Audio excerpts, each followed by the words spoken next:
the third year and counting, Richard Skipper has been celebrating the artists you love. And what are some of the things that you've really run out of time, and we've got to talk about your latest. I want to go back a little bit, first of all, and celebrate a true legend. Richard Skipper is all about celebrating life, art, and his guest body of work. And did you pursue performing opportunities while you were in high school? Please join us while he showcases these diverse and talented individuals. Here's Richard Skipper. Happy Thursday, everyone, and welcome to Richard Skipper Celebrates. What are you celebrating today? Well, I'm celebrating the birthday of Peter Allen, one of the greatest entertainers that ever lived.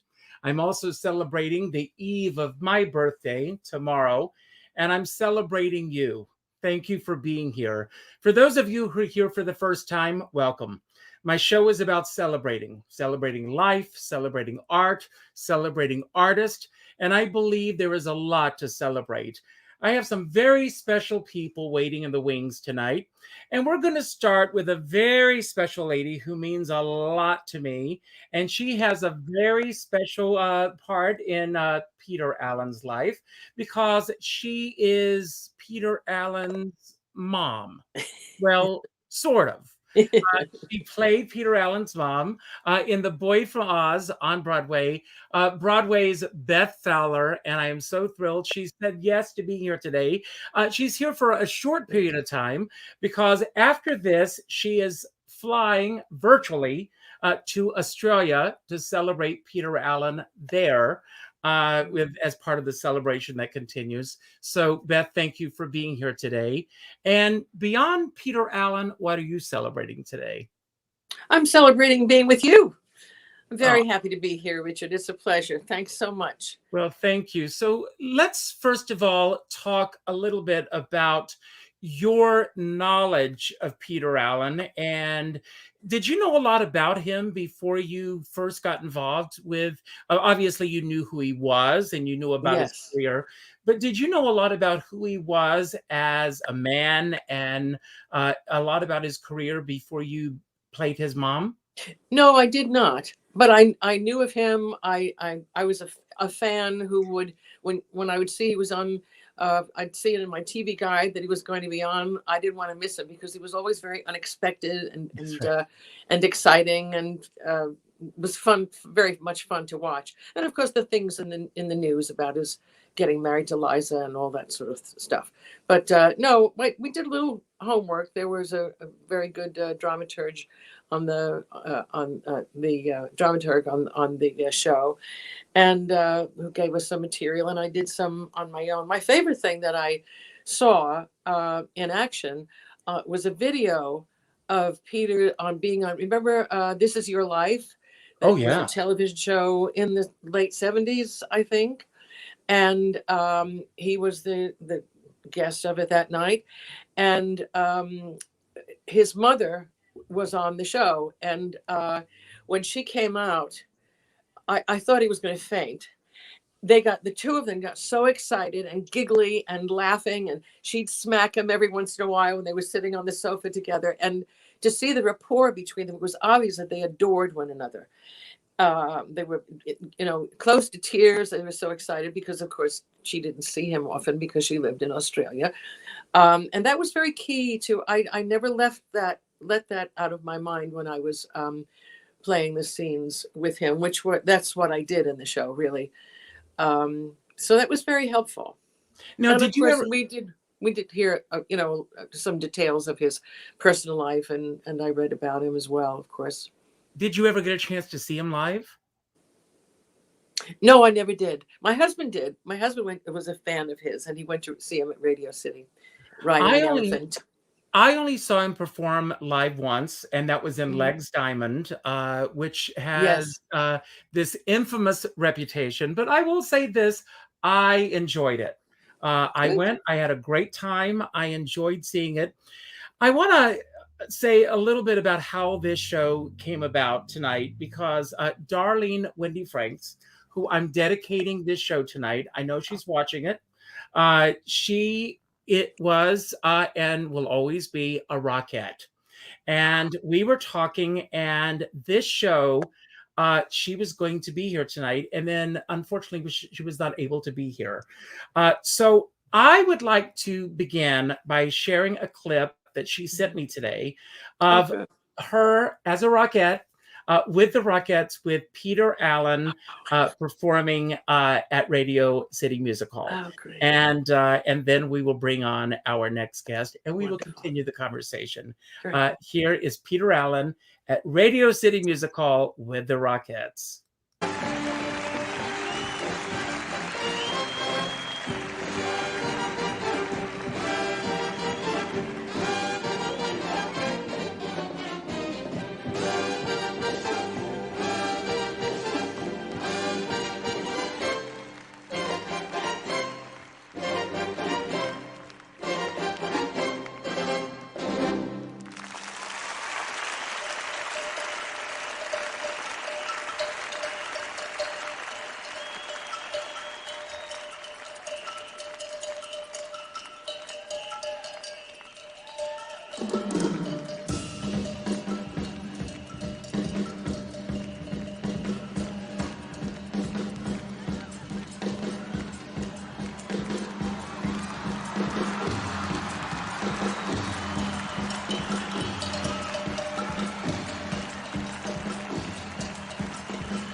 Samba and a bamba. Now I'm not the kind of person with a passion and persuasion for dancing or romancing, but I give into the rhythm and my feet follow the beating of my heart. Oh, when my baby smiles at me, I go to Rio de Janeiro. I'm a salsa fellow. When my baby smiles at me, some night of my life. I'm free at last. What a blast. Let's go.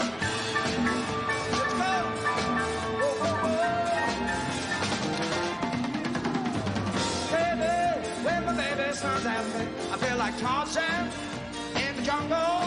They're on the hot sand in a bungalow where monkeys play bumble. We'll make love. I'm not the type to let vibrations trigger my imagination easily. You know that's just not me. But I turn into a tiger every time I get beside the one I love. Oh, oh,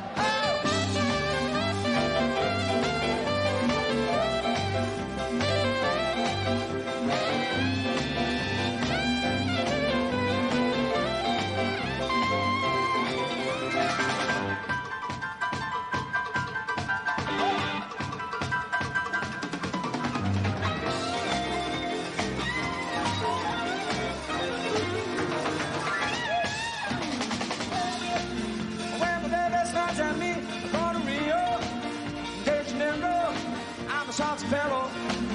When my baby smiles at me, shine out outside my life, and I'm free at last. What a blast.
Such a subtle performer.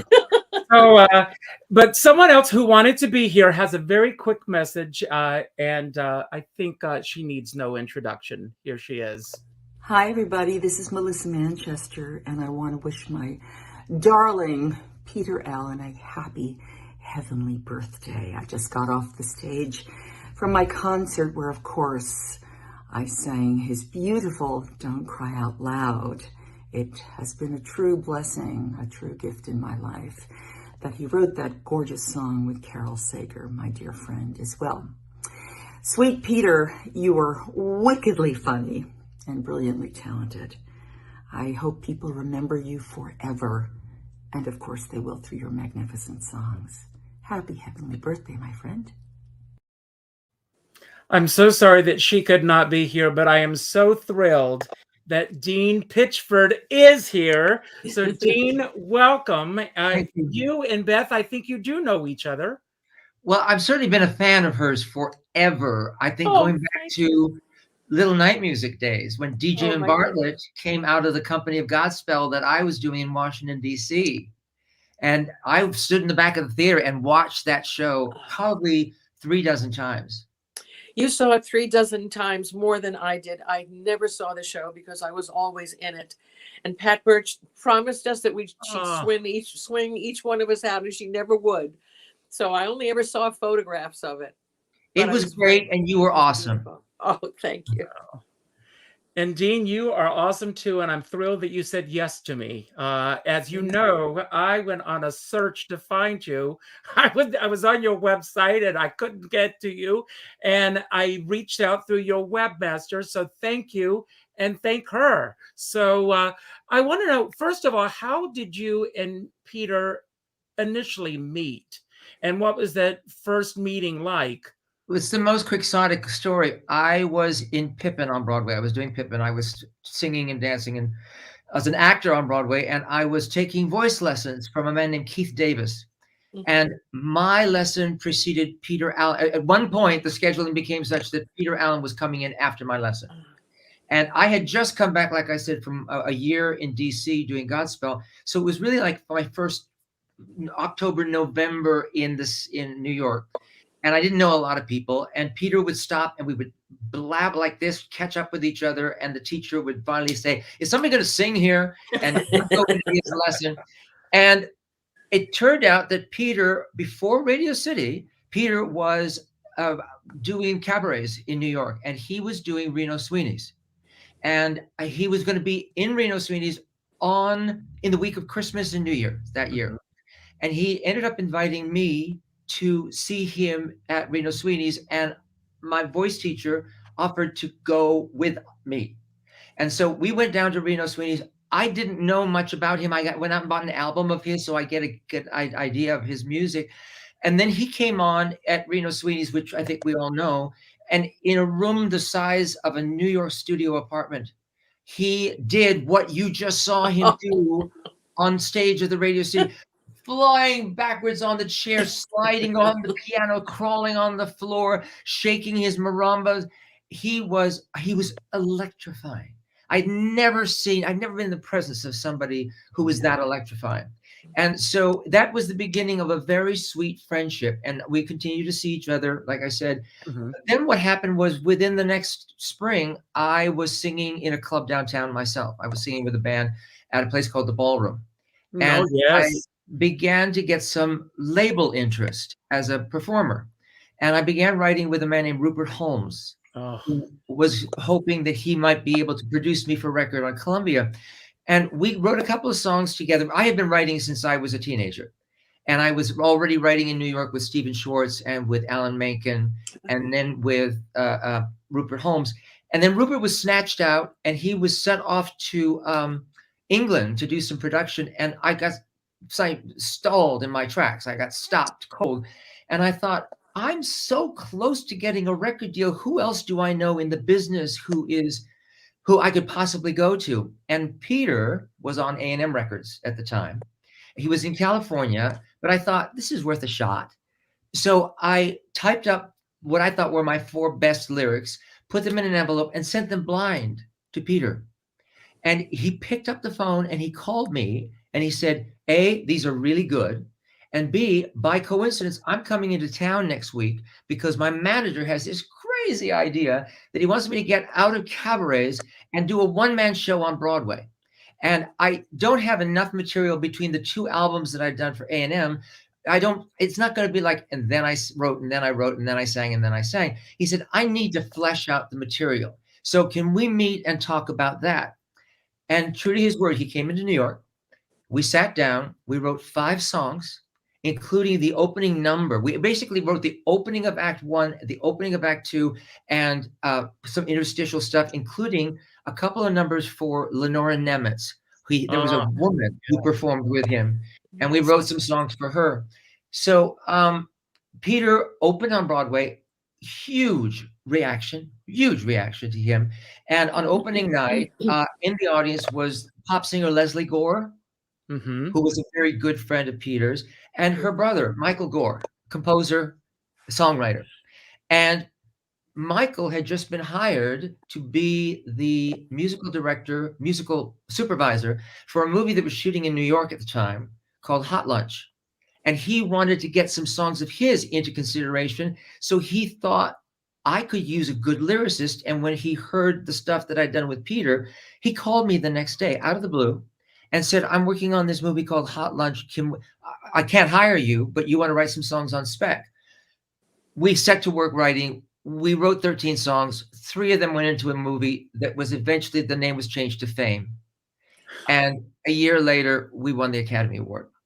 So Peter Allen is responsible for my Oscar. Truly. He was so generous. And then, by coincidence, a year later, he, Carol, Christopher Cross, and Burt Bacharach won the Academy Award. Absolutely. For Arthur's theme. Wow. Yeah. What a great, amazing story. Wow. He was just a dear, dear, sweet man. Lovely. Well, yeah, I want to bring on our next guest, who has this incredible book called Stages. He's actually going to be a guest coming up. Dean, I've got to bring you back. Both of you have to come on one-on-one to do the show, if you would, putting you on the spot. But I want to bring Albert on because he has this amazing book. He's going to be on next month, and that he has a chapter in the book about, first of all, meeting Peter Allen. And what I love so much about your chapter, Albert, first of all, welcome to the show. What I love about the chapter is it begins with you telling about the first night that you saw Peter Allen on stage. And then you go on with seeing him the next time, and then the next time. And you get a sense from just the first 3 paragraphs of that chapter of the growth of this incredible artist. And you really capture that. So if you could talk about that trajectory that you saw happening. Well, that was one of the generous things I loved about Peter. He was on a journey, which to me is a very meaningful thing we can do with our lives. And he shared it with us. We saw every step of it. And that was quite wonderful. I inadvertently saw the brother act, Chris and Peter Allen, in their debut in the United States. It was an accident. I was at the Bonsoir to see Felicia Saunders, who I was a habitué of, and the little MC came out and said, "We have a very special treat for you tonight: the American debut from Australia of Chris and Peter Allen." And they came out and did their act, and it looked like something on a cruise ship that was about to sink. And the choreography was sort of club date caliber. But Peter had great eye contact with the audience, and there was something about the way he was doing it that said, of course, that we're kidding. And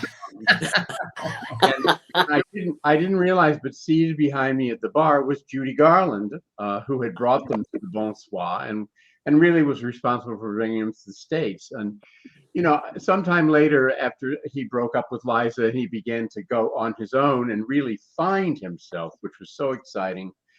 Glenn Roven took me to the Bottom Line, and he said, "There's something special that I want you to see here." And of course, when he did Quiet Please, There's a Lady on the Stage, I was a complete basket case because of my great love for Judy Garland. And so I saw him at the Bottom Line, and a year later, I saw him in Central Park with an audience of 8,000. And he had reached his full tilt audience persona by then. He had a swagger, and he smacked against the last row of the 8,000 people. And I always remember it started to rain during the show, and being New York, everyone simply got out their umbrellas. Mm-hmm. It's Umbrella Day, by the way, so that's a great story. Well, Beth, you mentioned your husband Jack saw him. Did he see him many times in concert? And do you recall his? No. He No, didn't. not as far as I know. No, he only Okay. has mentioned that to me. Okay, just television appearances that he saw him in. Yes, and I did separately. I didn't know Jack at the time, of course. Okay, but again, doing the show, things that you learned about him as a showman, and of course, and Albert talks about this in the book, when The Boy from Oz was first offered to Hugh Jackman, he turned it down, and then he felt that he had made a mistake when the show started to get legs in Australia. Albert, do you want to talk about that a little moment? Well, yeah, he did turn it down, and Adrian, Bryan, and Brown and I were flown to Australia by the producers, and we both felt strongly that it must have a star, and that took a while, and we finally said, why don't we revisit Hugh Jackman? And the producers were skeptical because by then he was beginning to be a movie name.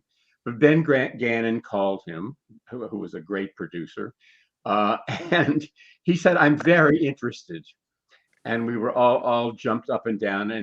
And he did a workshop. He did a 4-week workshop, and I have to tell you, the 4 performances of the workshop were like Broadway openings. I mean, there were waiting lists and standing ovations and people cheering. I mean, it was just amazing. So that's sort of how it happened. And he worked like a real trooper, and he was one of the most exemplary human beings I've ever had the pleasure of knowing. I'm sure Beth feels the same. And we had a very happy company. And Beth was also very lovely in the show, and she sang "Don't Cry Out Loud" in a way that I will never forget. Absolutely. I will Thank you, Albert. attest to that. Absolutely.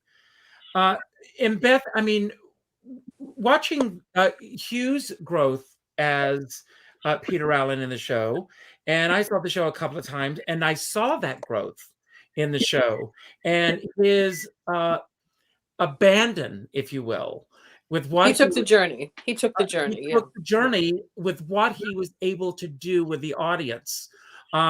Those moments of him going out with the audience just got longer and longer and longer, and it was just so much fun to watch him do that. It was. In fact, I made it a point to change my costume timing, changing of costume timing, so I could catch that every night. I got dressed a little early to just stand and watch it. And Dean, I mean, I'm sure for yourself, I mean, what was your experience of knowing Peter Allen so well and seeing The Boy from Oz and seeing his life come back to life on stage like that? You know, what was so amazing was that in my estimation, he was always one of the greatest entertainers of my lifetime. And fortunately, he got to Radio City. Fortunately, there are preservations of his performances, and I can point to them and say, see, this was mind-blowing. Back in the day that he was doing that, it was mind-blowing. But as it turns out, not only did Peter get me started, but he was always very, very kind about coming back to me for 2 or 3 tracks on one of his records as he would go on. And then toward the end, when he was getting very weak, he was being interviewed by Australian television, and they were sending a crew, but he didn't want them to come to his house in Leucadia. And he asked if he could use my living room in the Hollywood Hills. And so the last interview that Peter ever did was from my living room. And so there's just this kind of full arc to our time together. But speaking of Boy from Oz, funny thing is that when the show was done in Australia, I had one song in the show, Not the Boy Next Door. And then when it was coming to America and they were auditioning for people for the cast when Beth went in, a friend of mine named Kevin Spiritus came to me and he said, "What's that song that you wrote with Peter? I'd like to use it for my audition piece." And so I gave him a song that was not in the Australian production. And he went into his audition and he sang Once Before I Go. Mm. Oh. And the director who was behind the table said, "You know, I've always loved that song, and I'm going to see whether I can find a way to make it work in the American production." And Kevin called me right after the audition. Oh, so glad you did that. Oh my God. Well, you remember every night of that run, he stopped the show, got a standing ovation in the middle of the show with that song.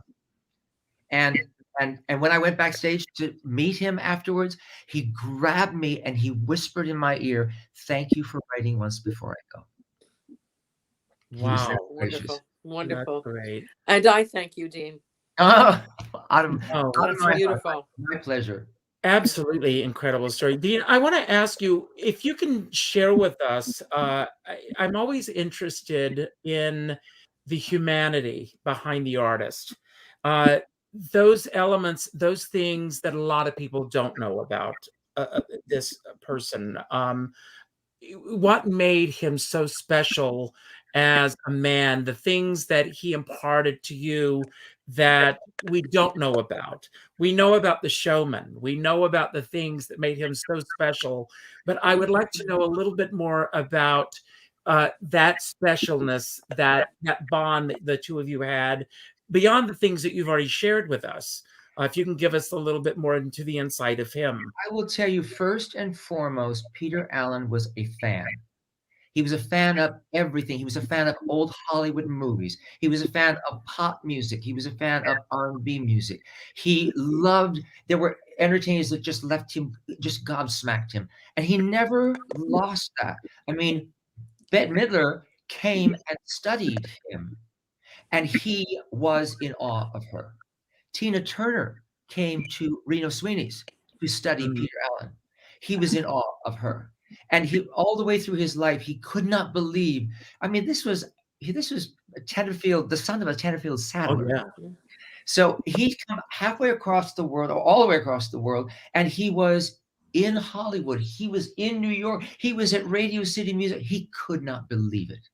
And he never, ever lost that. And I think that, gosh golly-ness of it is also what he brought on stage. Mm-hmm. He gave every performance as if it was going to be his last. He gave his all. He left it all out there. And he was like that in personal life too. We would go to lunch and we would close the restaurant with 3.5-hour lunches and screaming funny. I mean, he was really, really funny. And he and Greg Connell were a delightful couple. We had a wonderful friendship. So it was and to go on the journey when he went from Reno Sweeney's to Broadway, because he did the one-man show called Up and One, was the one-man show. And again, it was like, I can't believe that I'm opening with my name above the marquee. It's on the marquee, on a Broadway marquee. And he was just so much fun to be around. Albert, I mean, you mentioned, thank you for that, Dean. Albert, you mentioned also in these various performances that you saw throughout his career. When was the last time that you saw him perform, and your takeaway from those performances? I believe that the last time was Radio City. And again, he had reached full flower, and he was a full-fledged international star. Referring to something Dean brought up, I think generosity is an enormous part of talent, and he had it. He had just a ton of it. He couldn't help himself. He had to give it away to all of us. And I think that Hugh has the same thing, and they're both entertainers that the public comes to love, and that is such a gift. They don't have to work at it. They don't have to work at it. It's just there. I wanted to mention Carol Bayer Sager. She was a huge help. She did a few nips and tucks on the lyrics to help them better fit the show, and she did it so intelligently, and I think it really helped us a lot. Can I also tell you that in the next phase of my career, after I stopped performing and started really songwriting, I ended up in Australia any number of times. And I found the surefire icebreaker was to mention, do you know Peter Allen? Have you heard of Peter Allen? Oh, it's like saying Frank Sinatra, Elvis Presley, and Michelle Obama in the same person. Everybody knew of him. Everybody had great memories of him, and they loved him there. They just loved him there. He was them in the world. He carried Australia into the world, and he did a good job of it. Great job of it. No, it's great to hear that. Do you think that he is remembered here the way he should be remembered? I don't, because to be honest, he moved in two bubbles.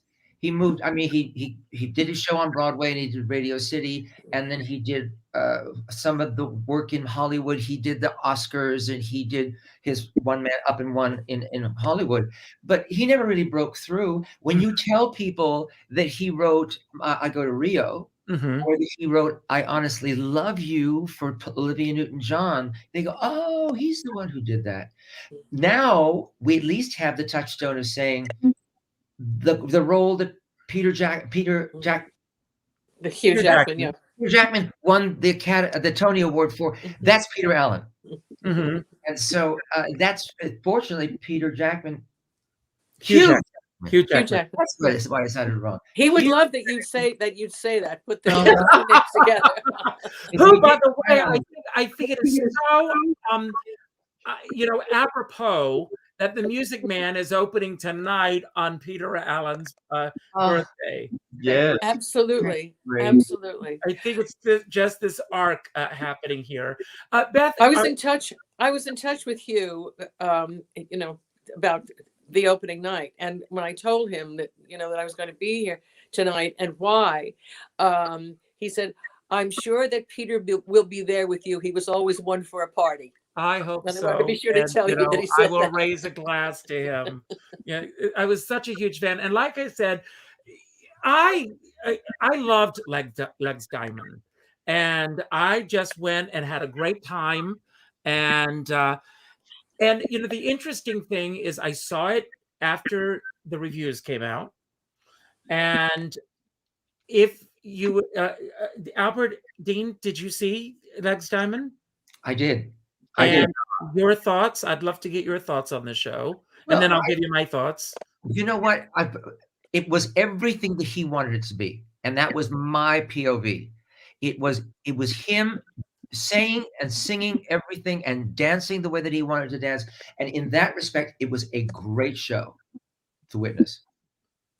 Now, did you see it before or after the critics? I saw it in previews. He asked me to come in previews and talk to him. And Albert? I didn't see it. Okay. I saw it. And I didn't see it, and I'm afraid I'm going to have to leave you. It's, I was going to say, I love you, Beth. And Beth, will you come take back? a deep breath before I talk to the Aussies. Now that you know I need how all my strength to talk to the Aussies. Yes. So now that you know how to do this, will you come back?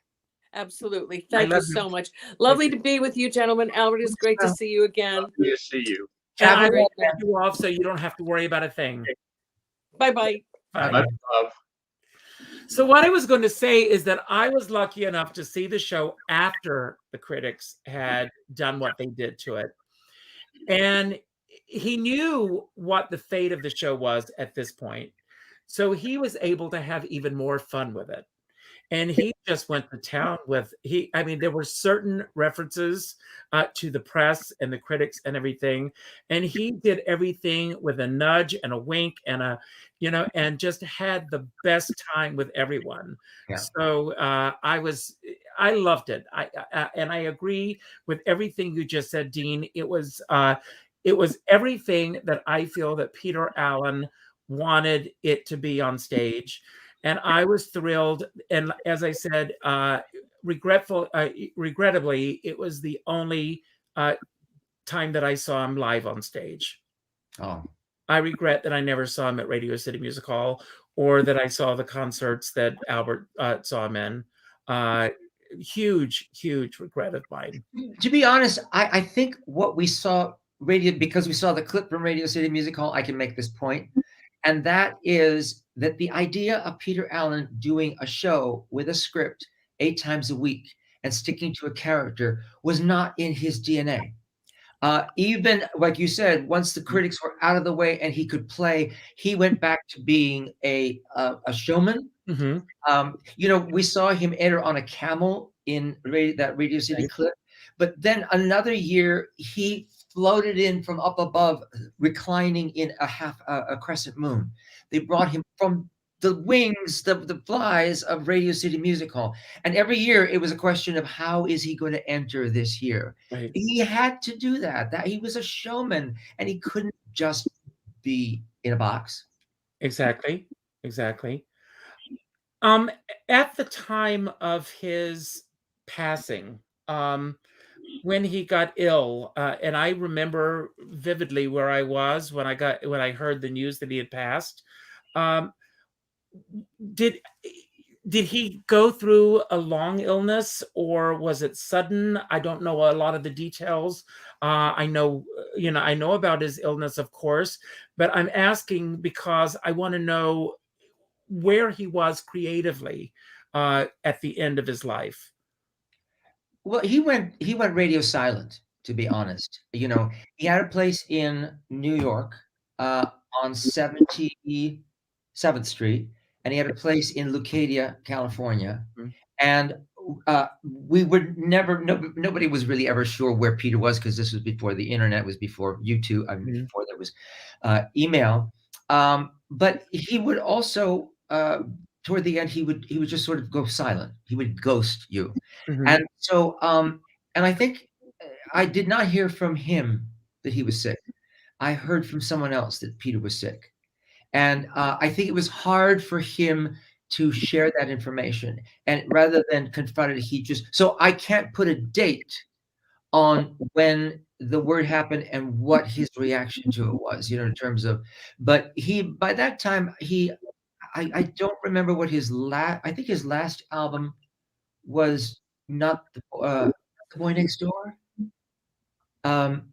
But he by that time they were releasing greatest hits albums, Mm-hmm. Peter Allen's greatest hits. So his outflow, his output kind of slowed, but I can't put a date on that and relate it to his diagnosis. But again, like I said, I had no idea that I would ever see him again. And then he called me out of the blue and said, "Can I come with the film crew to your living room?" And so it gave us a chance to have a lovely last visit. Oh, wow. And at the end of his life, I mean, he accomplished so much in his short lifetime.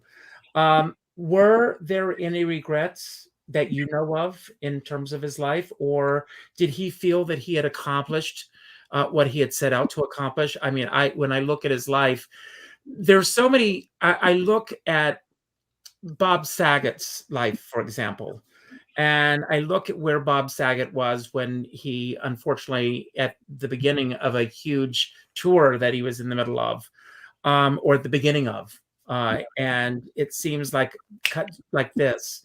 But then there are certain people that I see that come here and they've given so much to the world. Judy Garland is a perfect example. I feel that they've just given and given and given to the world. And I feel that as much as it saddens me that their lives are cut short, I feel that they have left such a huge body of work and worth, as I like to refer to it, behind them. Yeah. And Peter Allen, I put in that category, very much so.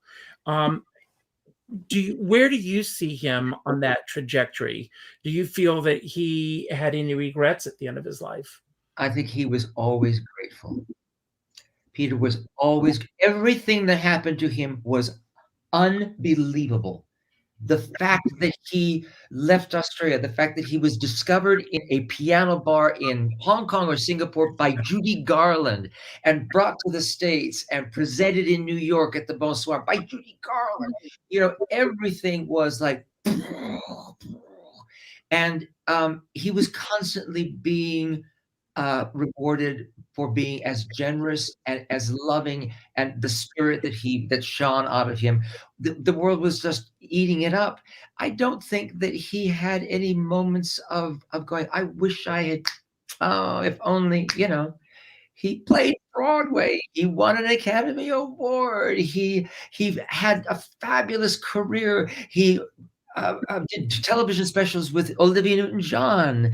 You know, he was headlined Radio City Music Hall. Yeah.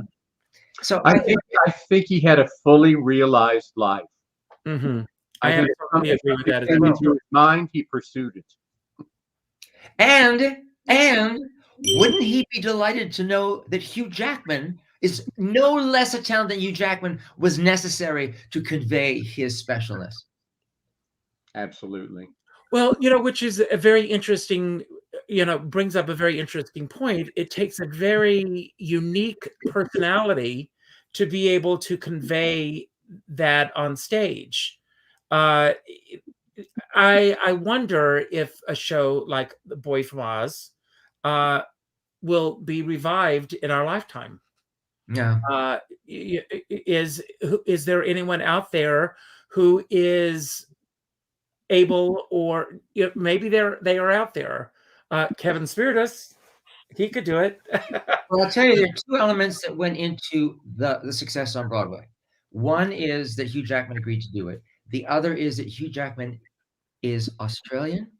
Mm-hmm. And he, like all those other people that I meet and run into in Australia, is you can't talk enough to an American to convince him of the godlike status that Peter Allen had. So you had to go and get somebody there who was worshiping at the shrine of Peter Allen to come and do it. You couldn't have like taken Craig Bierko and plugged him in, or one of our Broadway superstars, because they didn't.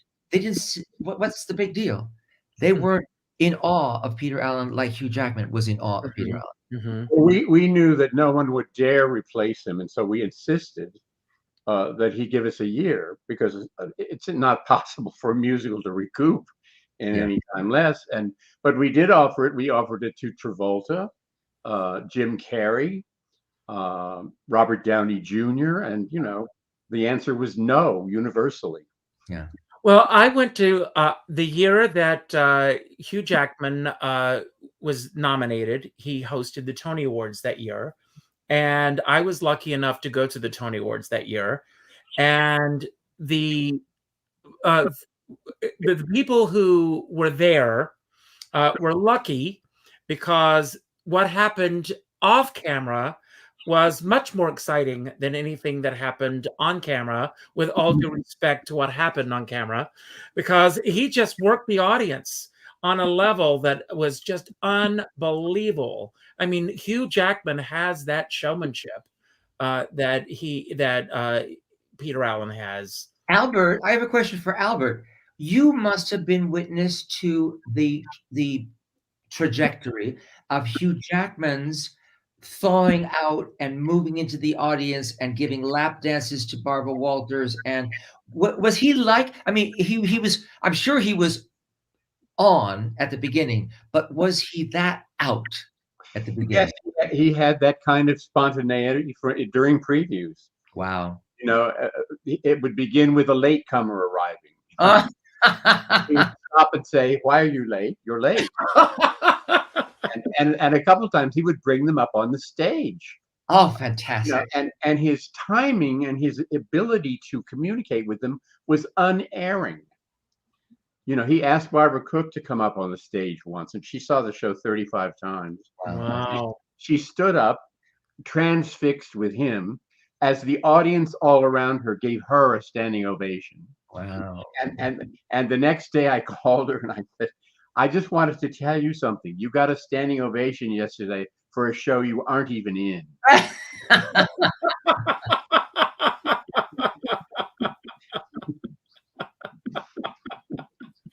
Oh my God, that's incredible. But I mean, the Barbara Walters story. I mean, do you want to share that with everyone? Because I mean, it was that was quite a night. Was it in the audience at the Tonys? It was the closing night. No, it was the closing. Closing night. It was closing night, and she had seen the show before. You can tell it, Albert. You were there. Well, first of all, if we had enforced the camera rule, every member of the audience would have been thrown out. It was impossible. Everybody was videotaping and photographing. And Hugh came out, and he must have gotten a 5-minute standing ovation on his entrance. And he said, "That's it. I'm renewing." Yeah. But of course, I want to bring. I've got a photograph here that I'm going to share. My assistant Rosie worked with Hugh years ago. This is, and here they are together. Look at him, just so happy. That's Peter. Yes, yeah. Oh, he's glowing, isn't he? Yeah. Is that Peter or Hugh? No, that's Peter. Right. Yes. Yeah. Yes. Wonderful. Yes. But I mean, everybody. I bet Peter would love her shirt. Let's go back. Yeah. Peter would have loved that shirt. Rosie. But I mean, every celebrity. I mean, and they wanted to get into the act. Albert, isn't that right? Oh yes, we got every celebrity in the book. But like I say, his ad libs were unerring, and he brought one kid up on stage who was late, and the kid was wearing glasses. He took the kid's glasses off. There were no lenses in them. And the kid's name was Drew. And during intermission, Hugh said, "Drew is dead meat." Oh. He brought him back on the stage for the second act. Oh my God. Oh my God. We've seen. What is the most outrageous thing, Dean, that you ever saw Peter Allen do on stage? Coming in on a camel, or there were so many. I will say, the night that I first saw him, I went to the first show at Reno Sweeney's, and then when the show was over, they emptied the dining room to strike the tables because they served food there. And my voice teacher and I sat at our table, and Peter came out and sat with us, and he talked with us while they reset the entire dining room, reloaded a new audience in, and then he said, "Stay for the late show." So we were there at like 8:30 and 11 o'clock, and I saw things on that stage that I'd never seen a male performer in the 1970s do ever, not up close like this. And he was so athletic and he was so live. He actually slithered across the top of the piano and then slid down across the piano, crawled back under. Then he ran around to the other side of the piano bench. He laid back over the piano bench and he played backwards like that over his head. And then he did that thing that he did in Radio City, where he hooked his foot under the piano and flipped his entire body back and then sat back upright and hit the next chord in time with the orchestra. I mean, there was just one after another. It's mind-blowing. Was that? Oh, no, go ahead. I'm sorry, Albert. He was a peacock. And there are no other male roles like that I'm aware of in the musical theater for males. Yeah. We have Mayman, we have Dolly, and for males we have Peter Allen. Yeah. Mm-hmm. Yeah.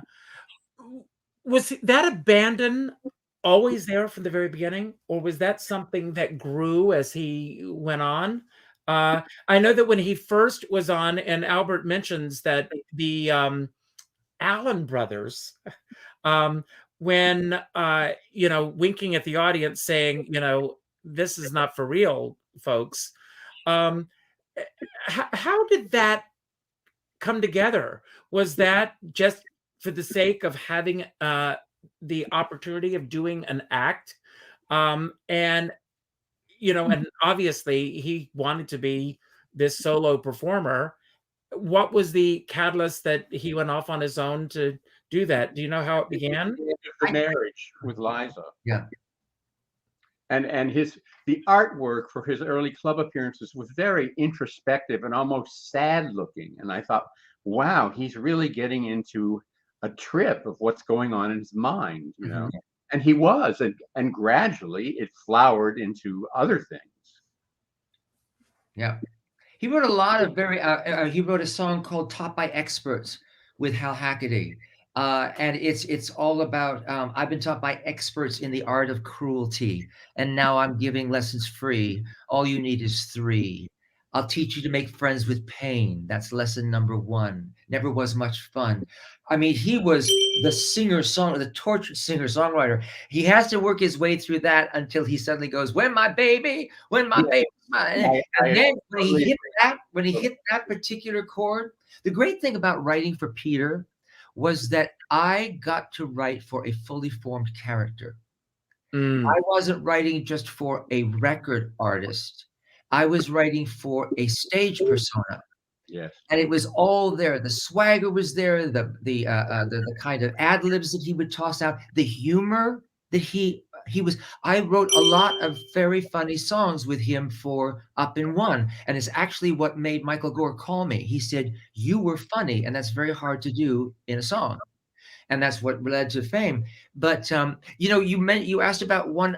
There's one other moment that is worth mentioning because I don't think it's captured on film, and that is that at the end of Act 1 of Up in One, Peter Allen sang a song called "Paris in 21 at 21," and it's sort of being like when he was at 21 in Paris, but what about if you were there in 1921 and the Deco and Gertrude Stein and all those things were happening. And it was a very atmosphere. It was kind of a whole movie in his head.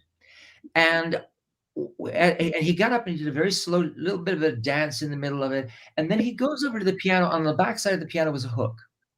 And hanging, you know about this, Richard? No, I don't. Hanging from the hook, he pulls up a jacket, and the jacket is crusted, much like your shirt. I'm so glad you wore that for something hanging in my closet. The jacket is crusted with little sewn-on mirrors, and Peter looks at it and he puts it on. He sort of my God, I know where you're going. And he steps up on the piano bench. He steps up on the top of the piano. He throws his arms wide. He crosses his feet, and he starts to turn. And he's hit by 4 spotlights, and all the other lights go out, and the entire theater turns into a mirror. He's a mirror ball in the entire theater, and the curtain falls on Peter Allen, slowly turning as a mirror ball. I'm getting chills. Describe it. You have just ruined my closing for tonight. Oh my God, that's incredible. I want to show one picture here, and then I've got another question I want to ask you. Here, you know, I love this photograph. Liza and Peter together. Yeah. There they are.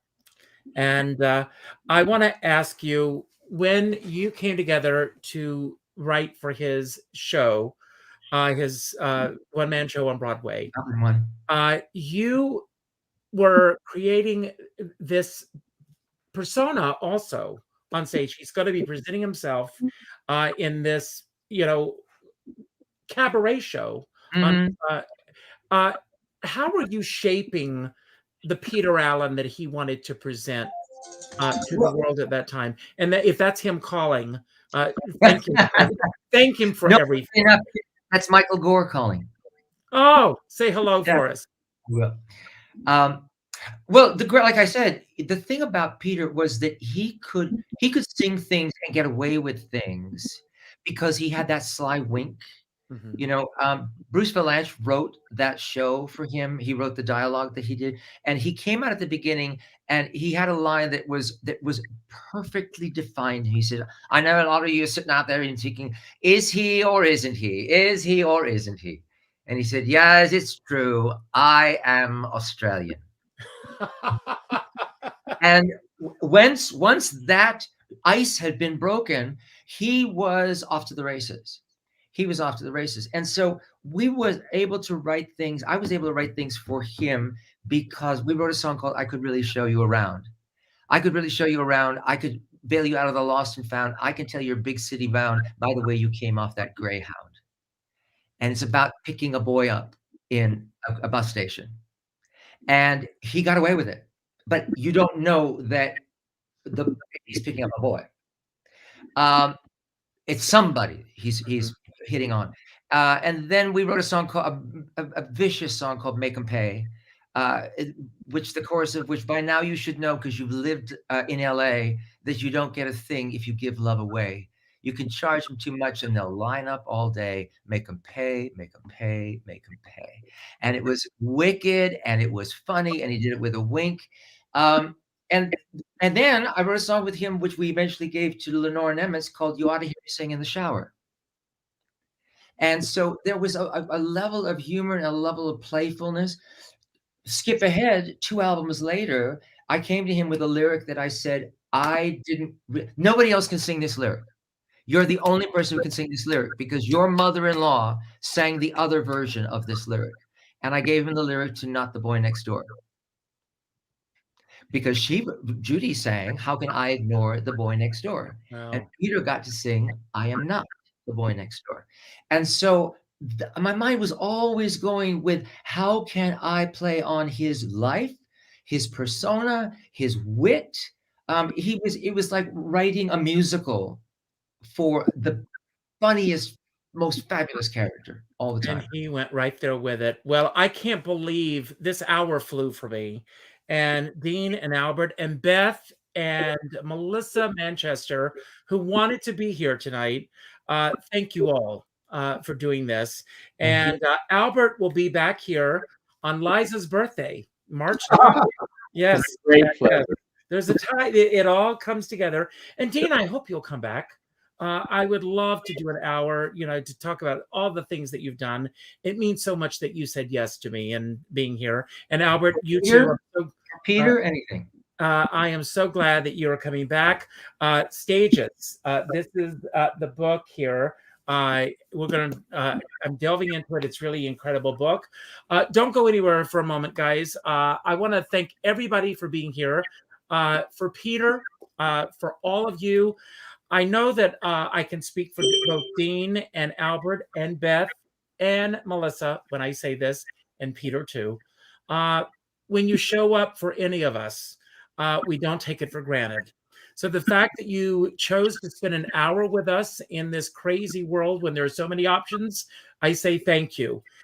If this is your first time here at Richard Skipper Celebrates, I hope it will not be your last. Please subscribe to this channel. Leave a comment on the show. Let us know what you think about the show and share this with your friends. And also check out the other artists that I have celebrated on this show. My goal, my intent is to celebrate artists and their body of worth. What makes a great artist? How did they get from point A to point B and beyond? That's my intent with this show. I also end every show by telling everyone to go out and do something nice for somebody else without expecting anything in return. Go to your Facebook friends list and the first name that pops up, reach out with a phone call.